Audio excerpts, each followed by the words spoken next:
We appreciate the support of all our sponsors, and we thank all of you. A special thanks to our dedicated and hardworking Executive Director, David Green.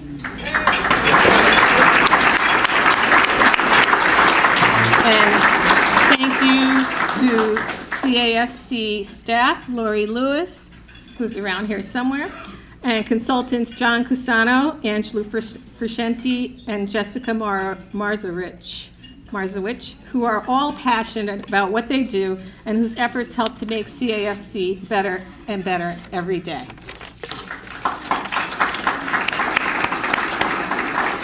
Our focus this year is highlighting the significant role that artists and arts and cultural institutions play in connecting communities across government, businesses, nonprofit agencies, educational institutions, and municipalities. This connection activates communities, offers common ground, and creates a sense of place that leads to economically and socially thriving communities. Connecticut Main Street Center is the statewide coordinating program for Main Street America, a subsidiary of the National Trust for Historic Preservation. The program advances economic and community development within the context of historic preservation and advocates public-private partnerships to ensure lasting success.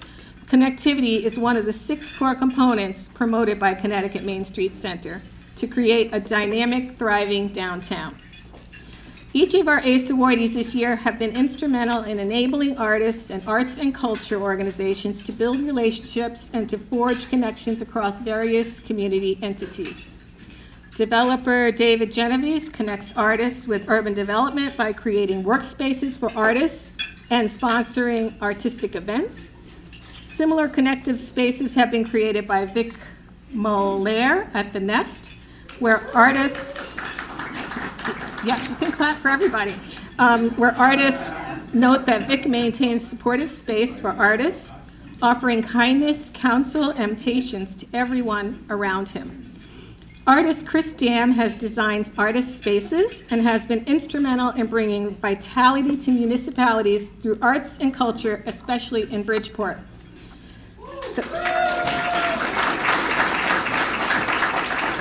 The Fairfield Museum and History Center is a community builder with exhibits that provide historical and artistic context to pressing issues of our time, such as immigration, climate change, and social justice, while partnering with dozens of artists, artisans, musicians, and performers.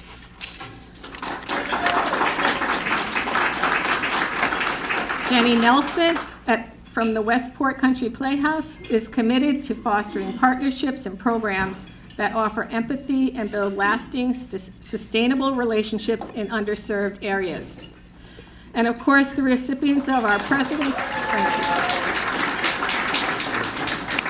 And of course, the recipients of our President's Award, Paul Newman and Joanne Woodward, supported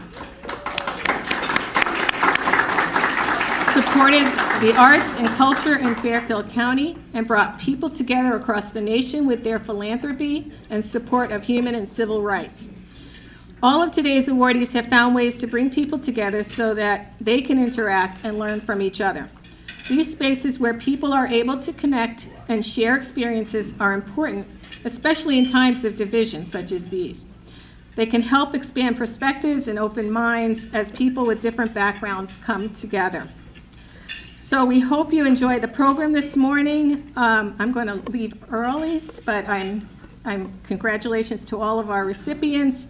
And thank you all for your continued support. And next up is David Green, Executive Director.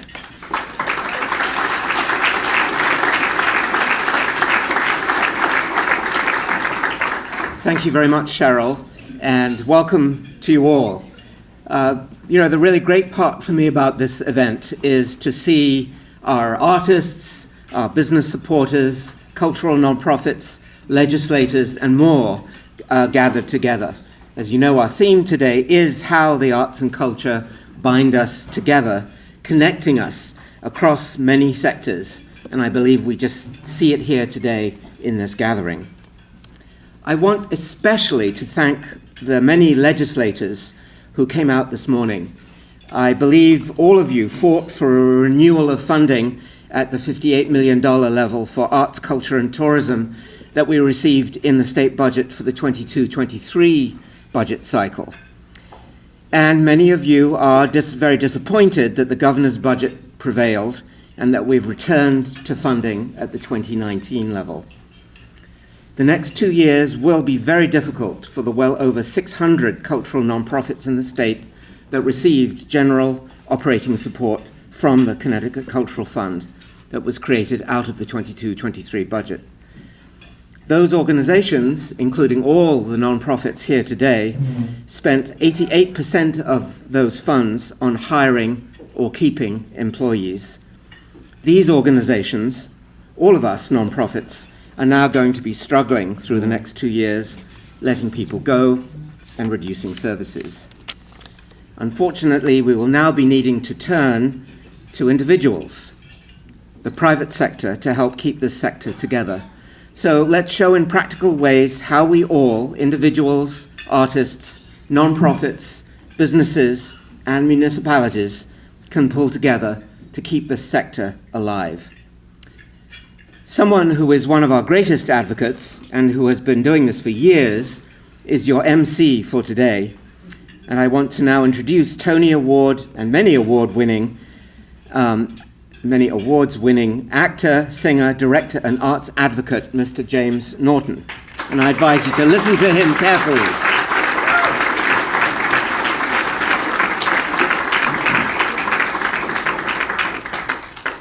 I wish I could say good evening, but I have to say good morning.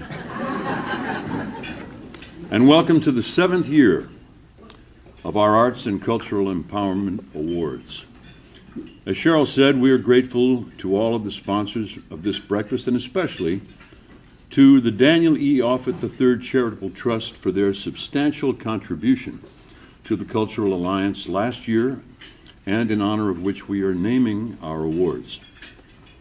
The Cultural Alliance of Fairfield County, now in its 15th year, is, as you can see from the program, thriving.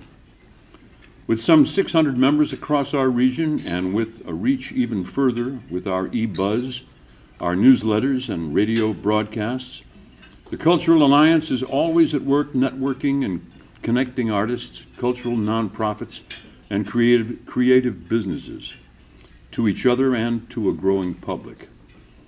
You may have noticed that we have an artist set up here this morning. Say hello to Lori Bloom.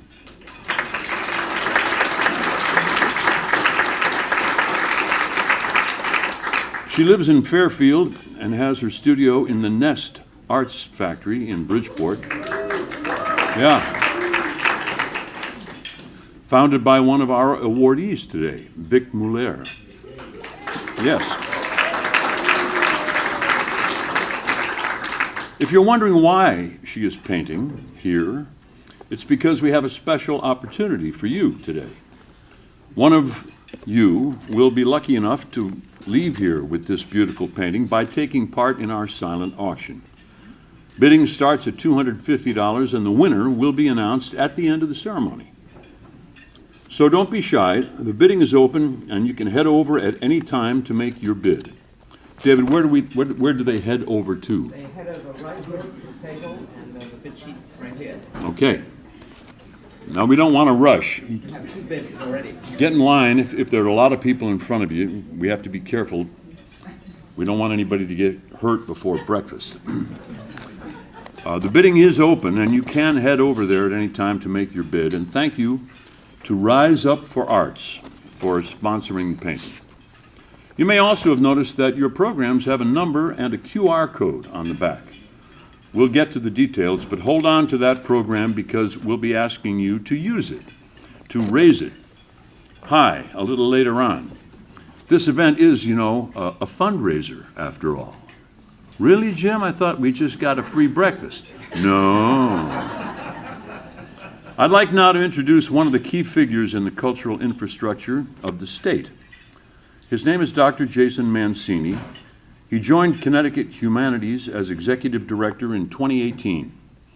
He's also co-founder of the 𝗵𝗺𝗵𝗵𝗵𝗵 educational initiative and former executive director of the Mashantucket Museum and Research Center. Currently, Mellon Visiting Fellow in Slavery and Justice at my alma mater, Brown University. Jason holds a PhD in anthropology from the University of Connecticut with expertise in the archaeology and ethnohistory of New England. Please welcome Dr. Jason Mancini.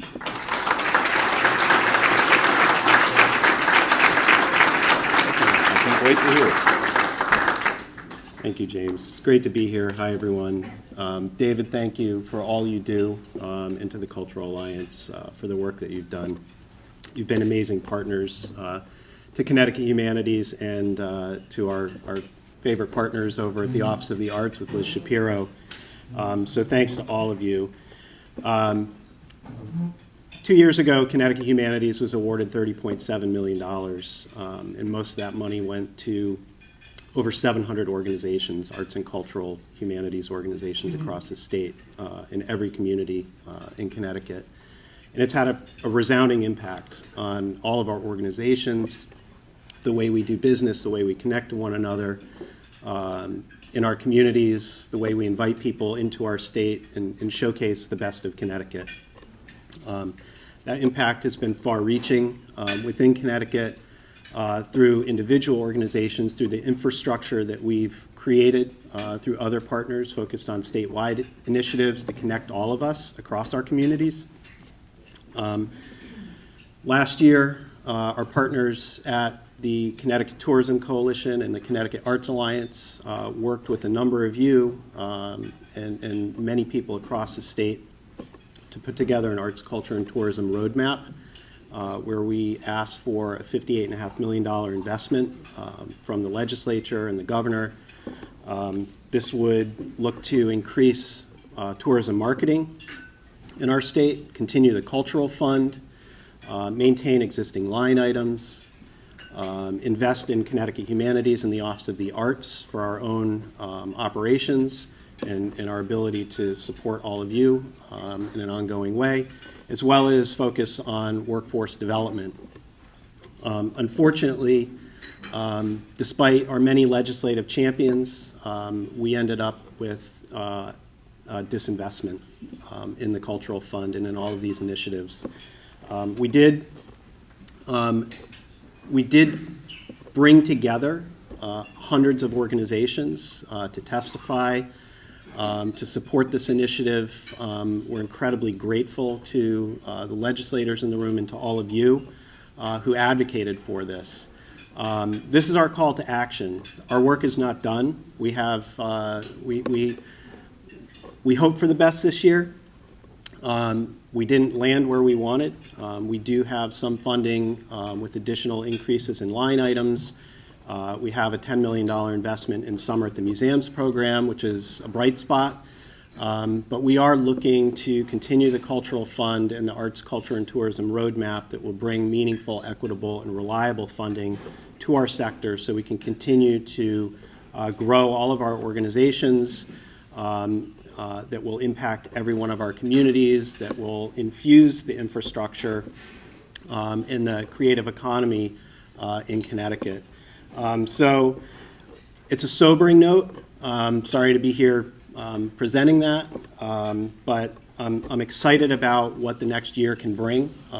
We have another legislative cycle coming up in the second half of this biennium. I will invite all of you to push hard, to work with us, to collaborate, to meet your legislators, to share the impact of your work, to work with your chambers of commerce and encourage them to act on behalf of the roadmap. You all do incredible work. It's recognized, we see you, and we look forward to collaborating as we move forward. So again, thank you, and I'm proud to be a partner for the Cultural Alliance and, of course, with Liz and the Office of the Arts. Thanks, everyone.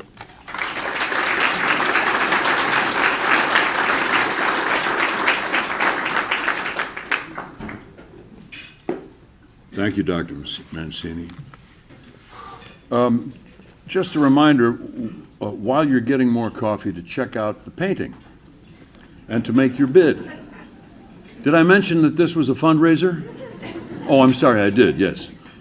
Another key person in our cultural infrastructure is Elizabeth Shapiro, appointed Director of Arts, Preservation, and Museums in 2019. Liz Shapiro oversees the Connecticut Office of the Arts and the State Historic Preservation Office.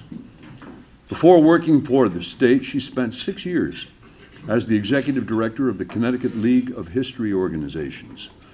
She served as Executive Director of the Sharon Historical Society and worked as a consultant to nonprofit organizations in the areas of governance and strategic planning.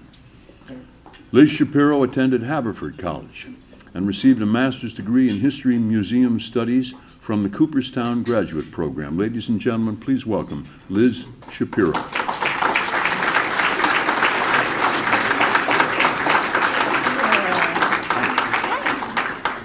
Thank you, James, and thank you, David, and I'm so happy to be here today. And so this is how we roll, okay? We always do this. This is how we roll. So Jason comes on, and tells you the not so great stuff.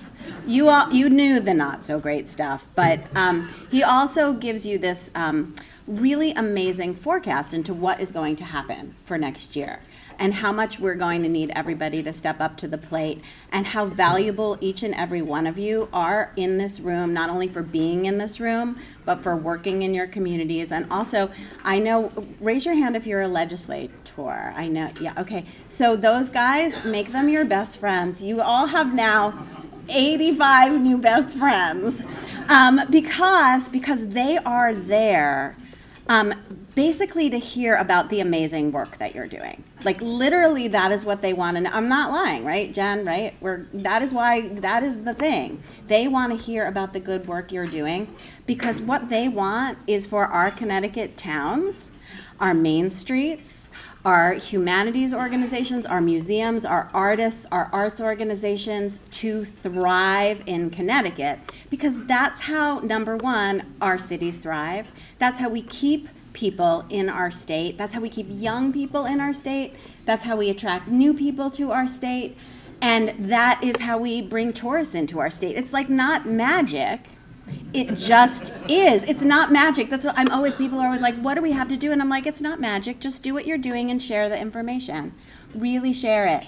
Don't let the busyness of your everyday life and work get in the way of sharing what you are doing with the people that you vote for and who represent you, because they are doing amazing, hard work for you.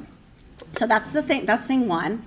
Thing two is there's a reason. So it's very interesting. Well, it's interesting to me. Last night, Jason Mancini, 𝗵𝗲𝗶𝗶𝗵𝗁 McCabe from Connecticut Main Street, who I will have the pleasure of introducing, who will be your keynote speaker, and I were at another event together. That is not unusual. And the reason that I'm sharing this with you is because that is the world that we are living in right now in Connecticut. And it's not necessarily a world that we lived in 10 years ago. We're living in a world right now where the humanities, where museums, where the arts, where preservation and main streets intersect. Because, right, you all know, you know it, we just know it intuitively, that's where the power is, right? Artists, creative communities, restaurants, businesses, nonprofits coming to communities. When they come together, there's this, like, maybe this is the magic moment, that magic moment.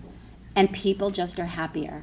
They just love their communities. They want to stay in their communities. And that is the work that we are all doing together. So we love to sit together, and we sometimes we just never shut up, because we are baking ideas. We are baking ideas about how we can work together to actually better all of our sectors. Because, right, we all rise together. And if there's one thing we learned during the pandemic and had it really, really, really cemented in our heads, is that we will rise together. So I am delighted to be here. I could give you a million examples of how communities are thriving because of investments in the arts and culture, and sometimes despite the lack of investments in the arts and culture. I am seeing communities across Connecticut that are working to become cultural districts, that are participating in our AIR Collaborative program, and I'm always happy to talk, but that is a program where we help municipalities bring a bunch of people to the table. Bridgeport most recently was involved in one of our AIR charrettes and will be involved in more, where people begin to have a conversation. People who might not always have a conversation together, and when they do, they might actually have words that and vocabulary that each sector uses that the other doesn't really understand. And so bringing people in a room to go through a process to talk about what they can do to make their towns and municipalities and cities and main streets better has been an amazingly cathartic process for those who have already participated in it, and it is growing. And you all here down in Fairfield County are going to be taking some of the next steps, because I know what the writing is on the wall, and moving in that direction, because you know what you want for your communities. You are the experts. We are not the experts. Jason is not an expert. I am not an expert. Michelle might actually be an expert. But you all know best.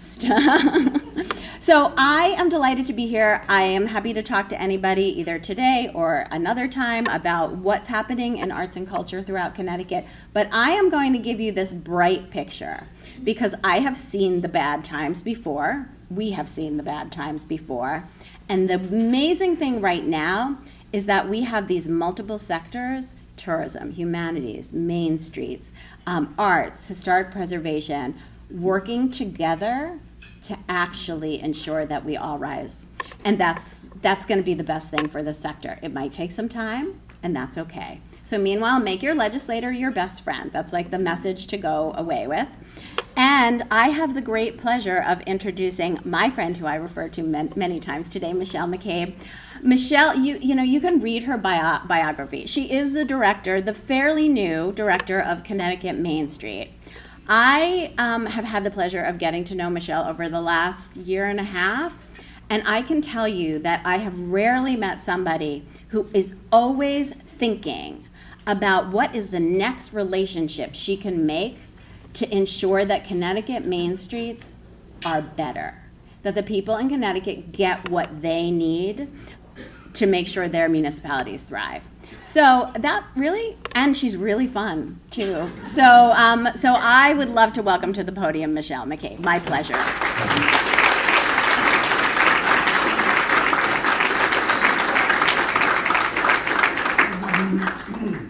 Good morning. Hi. Thank you all. It's so nice to be here among so many people who I know and recognize. And I just want to thank all of you, because you are all the heroes of the arts and culture sector for Fairfield County and the entire state, those of you that are here gathered here this morning. Your collective contribution to all of us who live, work, and play here is immeasurable. I'm incredibly grateful for the invitation to speak to you this morning as a means of acknowledgement for the important role you play individually in support of our quality of life here in Connecticut, and together under the aegis of the Cultural Alliance of Fairfield County and David Green's outstanding leadership. While I stand before you today as the Executive Director of Connecticut Main Street for the first time, it feels like a homecoming to me. I have spent my entire life as a Connecticut resident living in Fairfield County. I grew up in Ridgefield, the state's first cultural district. I have beautiful memories of my grandmother taking me to see plays at the Westport Country Theater. I lived and worked in Stamford in curatorial and marketing roles at the Whitney Museum of American Art, for those of you who remember when it was in the lobby of the Champion Paper Building in Stamford, and the Stamford Museum and Nature Center. And I've called Fairfield home for almost 20 years, which boasts a number of incredible arts and cultural venues and organizations, including a 2023 ACE Award winner and Michael Geely from the Fairfield Museum and History Center. So congratulations, Michael. And finally, Jim Naughton and my father played baseball together at Brown. So yes. As an avid supporter of the arts in my personal life, I was thrilled to join the amazing work of Connecticut Main Street Center, which values the contribution of arts and culture to Main Street as a means of placemaking, economic vitality, and community building. For over 25 years, Connecticut Main Street has supported municipalities across the state in creating and maintaining thriving main streets, downtowns, commercial districts, and village centers.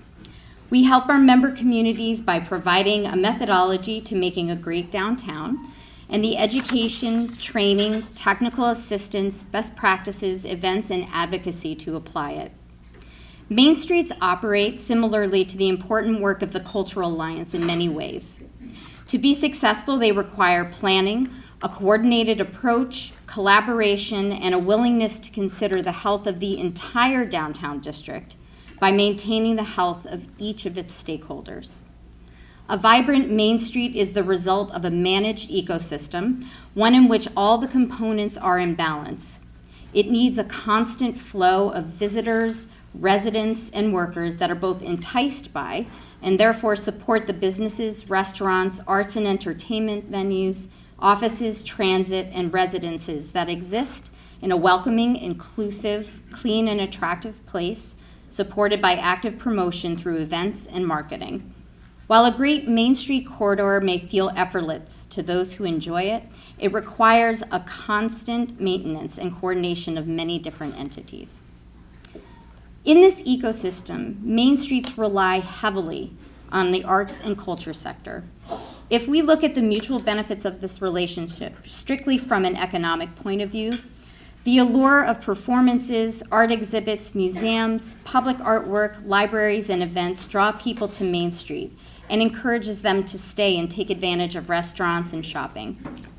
With more people gravitating toward walkable downtowns as a place to live, it's the creative community that makes our towns and cities interesting and attractive.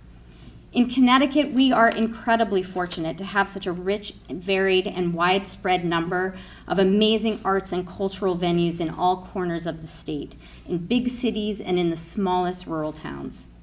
Many of them are situated on Main Street, benefiting the neighborhood while they themselves reap the benefits of being surrounded by residents in a bustling commercial district.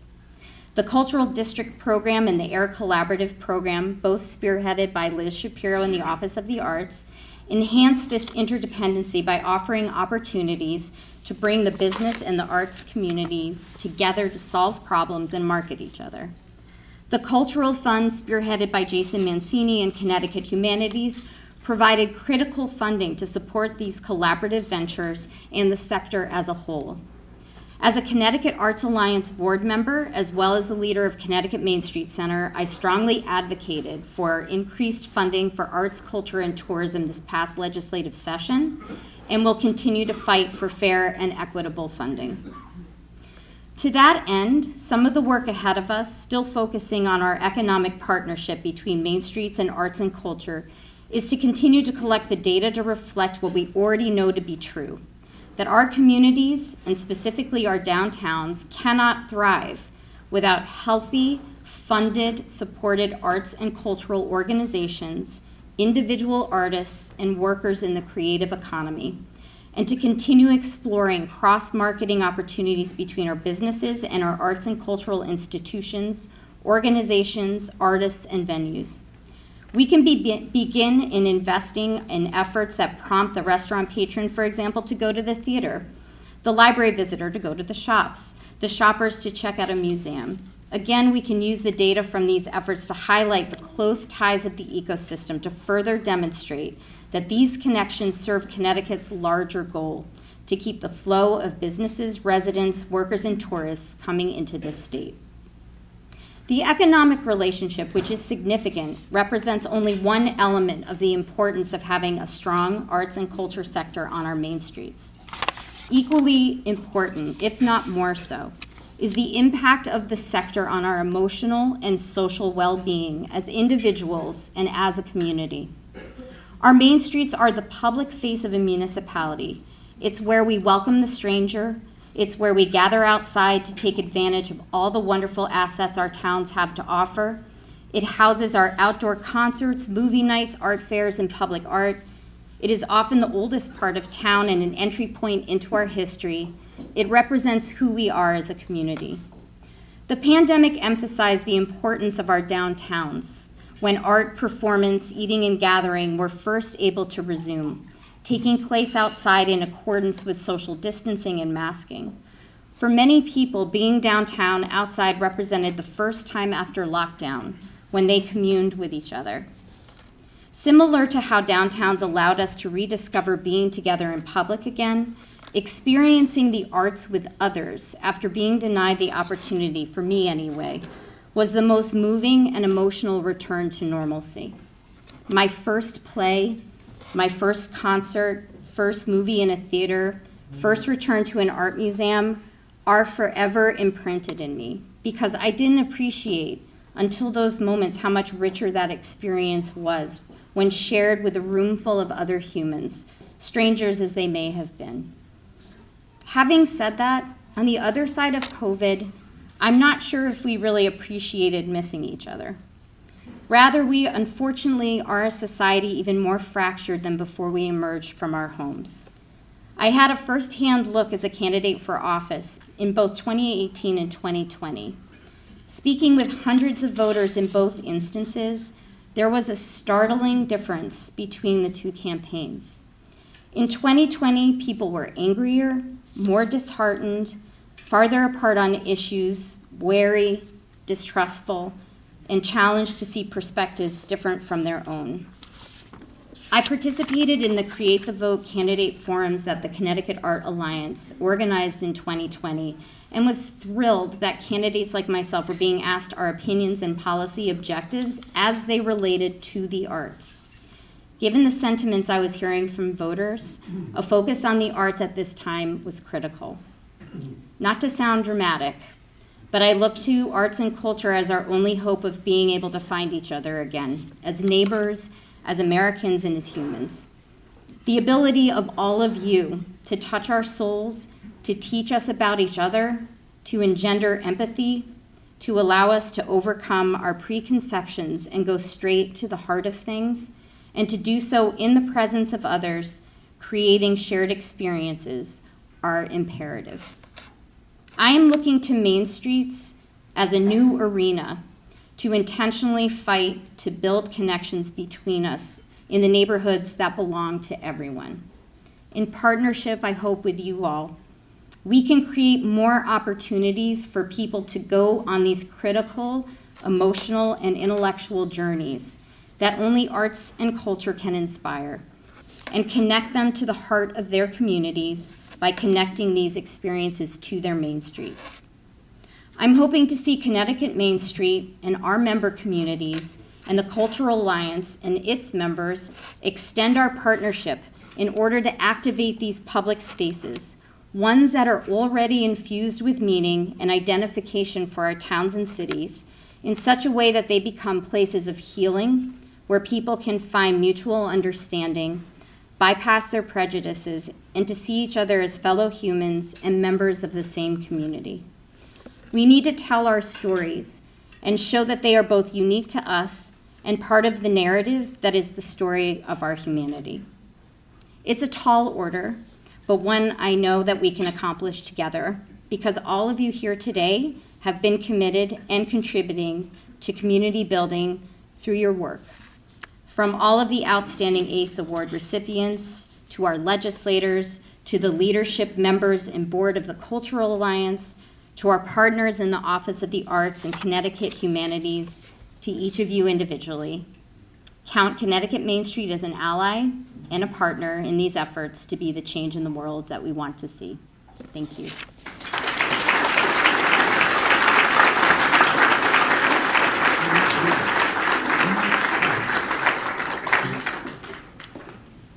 Thank you, Michelle. I want to point out to you, we're going to do a little show for you, David and I. Well, actually, David's going to do the show. I'm just going to narrate it. He's going to take the sign-up sheet for the painting, and he's going to move it from that table over there to that table over there. How about that? Let's hear it for him.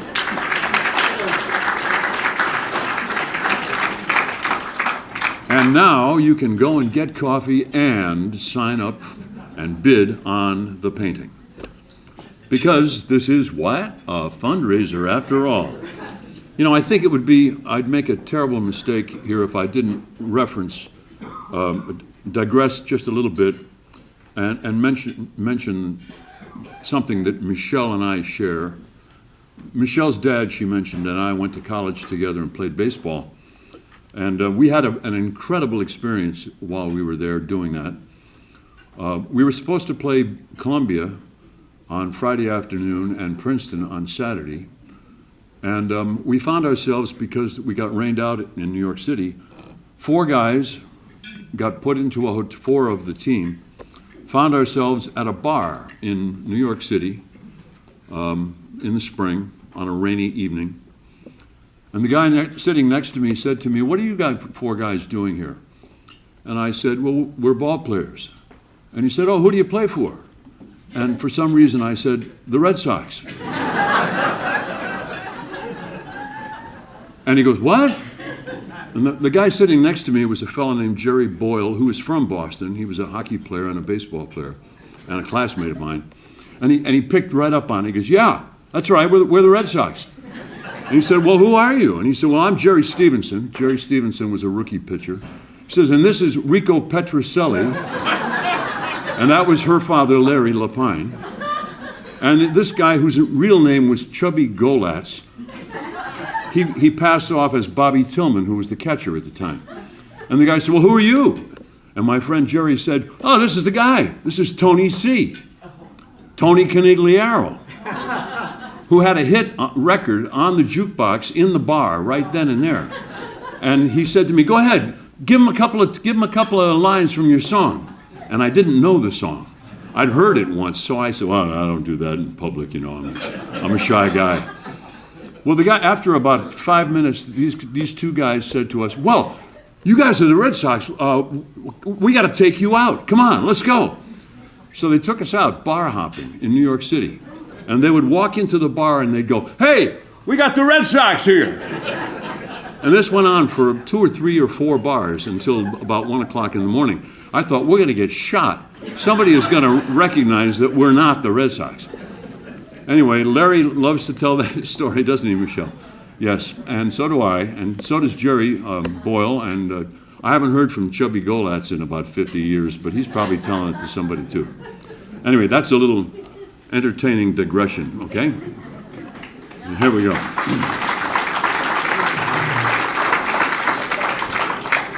Because the real reason that we're here today is to honor our 7th class of ACE recipients. And our first award is to an artist. It recognizes a creative individual who demonstrates commitment to artistic excellence in their field, as well as someone who works for access, awareness, or advocacy for the arts and culture community. Our awardee this year is 𝗵𝗺𝗺. He's an artist entrepreneur who has pioneered artist spaces in Berlin, Williamsburg, and now Bridgeport. A curator, entrepreneur, and community organizer, he established 𝗪𝗪𝗔 Gallery in 2020 in the historic Bridgeport Arcade Mall. And in 2022, he organized the first Bridgeport booth at Art Basel Miami. Chris is currently developing a building on Fairfield Avenue in Bridgeport that will include a cafe roasting his own coffee, with working spaces for fellow artists, exhibition galleries, and a performance space. His presence as an artist, curator, colleague, teacher, and entrepreneur has helped catapult Bridgeport into a new era. Please welcome 𝗵𝗺𝗺.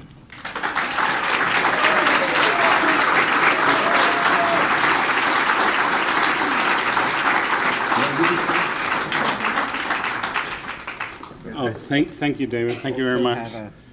Have a certificate of congratulations from Jim Heim. Oh, thank you very much. I appreciate it. Yeah, I'd like to say that my first language is actually painting, which is with a brush. That's how I mostly communicate. But anyhow, it's an honor for me to receive this award. I first came to Connecticut from Alaska. We drove down. My father got a job in St. Vincent's at age 15. Went to high school in Shelton. I ended up creating a body of artwork that got me a scholarship to go to New York, and I ended up founding a gallery in 1998 in Williamsburg, Brooklyn. We were one of the first to start in Williamsburg, and then we platform internationally with art fairs and different shows. So yeah, and then based ourselves in Berlin. Now I call Bridgeport my home. It's a great place with a great energy, an amazing amount of artists, an amazing amount of potential, spaces for artists and creative people. I've found that it's an amazing, supportive community. It's the largest city in Connecticut, and I truly believe in it. So basically right now I just purchased a building next to the building next to the Bijou, which is starting to become a hub. I'm in the middle of construction. We're building a roaster, a gallery, and some artist studios and performance spaces.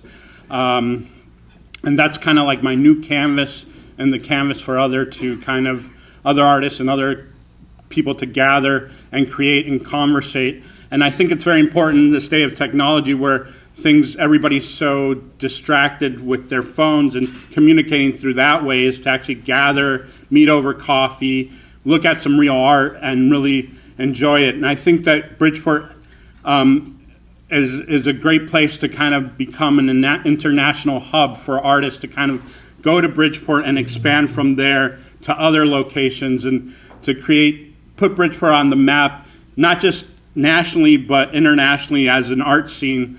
And I think that it's definitely, I saw it happen in Brooklyn, we saw it happen in Berlin.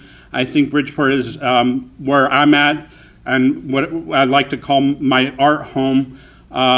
So I'm very grateful for all the support I've received along the way. My parents who have supported my art career since I was a kid, and also my wife and kids, Susan, who's amazing, and my two daughters who are sitting there, Emma and Lucia.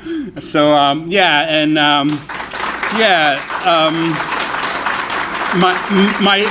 my staff has also been amazing. Mark Monday, since he was born, he's my right-hand man and helps me get through all the troubles. Kathleen Villalobos, which I don't see, but there she is. So yeah, she's also joined our team. I met her at my sister's coffee shop, so she'll be bringing that. And she also has a lot of gallery experience to the table. I started the gallery. Somebody helped me found it, Dustin Malmstrom, Leah Stuhlträger, my partner in Berlin. And also we have a new creative director, Jenny Wang, who's sitting at the table with my parents. Last but not least, I'd like to give a huge thank to the community, David Green, Phil Kushma, Tim Shippard, Hanukkah Hollander from Color Blends, Lauren Coakley-Vincent from the Downtown Special Service Districts, Suzanne Cashmore for helping us organize this amazing city and really putting it forefront to where we're really starting to step it up to the plate. Thank you very much. I appreciate it.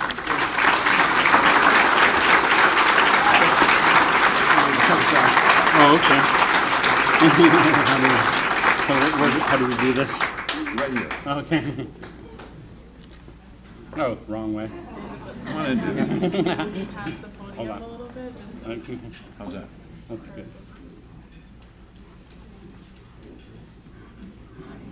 Thanks. Thank you, Chris. Thank you. Isn't it fun watching us get our picture taken?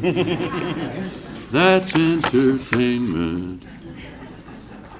Well, thank you, Chris. That was inspiring, and it's wonderful to know that that's going on. If you would like to be supportive of what's going on in Bridgeport, and specifically of Chris's event and place there, you can take a look with your phone and take a picture of the QR code on the back of your program and make a contribution to that organization. Or you could take the envelope that's on the table and you could mail in a check, if you still do that sort of thing. The Citizen Award recognizes an individual who has contributed significantly to the enrichment and prosperity of arts and culture in Fairfield County through volunteerism, financial support, and/or advocacy. Our awardee this year is 𝗵𝗵𝗲𝗪𝗶. Yes. In 1987, when he moved his cricket hosiery company to Bridgeport, Vic had no idea he would be establishing the first of the 5 artists' spaces that now thrive across Bridgeport. Cricket used knitting machines with computers, and graphic artists were employed to design socks. When one artist set up a studio in extra space, others soon followed, and before long an arts community had formed, adopting the name Nest Arts Factory, and in 2012, moving to the current Fairfield Avenue location. Nest artists speak glowingly of Vic's selfless generosity, kindness, patience, and dedication. Encouraging creative expression, he maintains a respectful, safe, and supportive atmosphere for the artists and continues to foster a vibrant community within the space and the community at large. Please welcome 𝗵𝗵𝗲𝗪𝗶.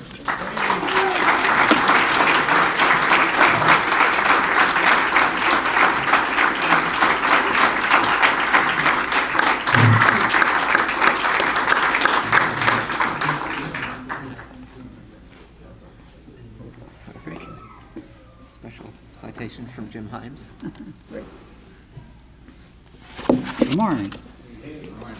So, David tells me I got 3 minutes to tell you my life, basically. I was raised in Stamford, so now I'm in Norwalk 80 years later. I haven't gotten too far. But I started everything in going to work after I got out of college in the apparel business. There was a company in Stamford. There was a company in Stamford known as Bonnie Doon, which was, at this point, you have to be a certain age to remember that, because they went out of business, I don't know, 30 years ago. And my experience there was, I ended up being responsible for all the production, and eventually got up to number 2 in the company, and then I took over marketing, which was really my first exposure to having to present something visually. Was not my history. And then not too long after that, I got approached by a Korean supplier that I had who had invented these machines that were combining knitting machines with computers for the first time. And I said, wow, that'd be great for kids. I never knew it would go beyond that. But. So I started this thing. I said, okay, I got it going, and I have to supply designs. So I had to scramble to try to figure out how to do that.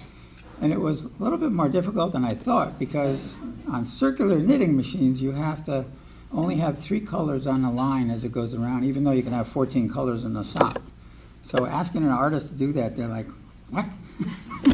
So anyway, I was able to pull enough people together that understood that.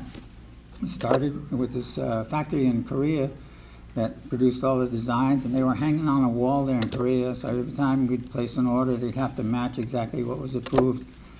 What I didn't expect was there were people from all over the world that would go to the Orient to get apparel, and they would see the line of stuff we have, and they'd say, oh, we want that. I said, and they'd say, well, just have your artists send us. No, we don't have artists. I said, well, can we use those? I said, well, if you make a deal with the guy in the States or whatnot. So that's what I did. And it wasn't too long. I was in like 35 countries. So it was, an amazing experience. And as it got going, I needed a facility, so I moved to Bridgeport because it was the least expensive place around. That was '87. And it was a little bit more intimidating than what I recognized at the time, because I got into a building that was 7 years old, 7 years that it was empty, and fixed it up, started an office in it, and I found it was difficult to get people to go to Bridgeport in those years. Now it's changed quite a bit. And I remember one morning in particular, people saying that toilets don't work. What happened? You didn't pay the bill? I said, what are you talking about? Call the water company. The water company says, no, there's nothing wrong. So the guy came down, checked out our meter, says, you have no pipes. I have no pipes. Somebody had broken in the night before and taken out all the copper pipes. And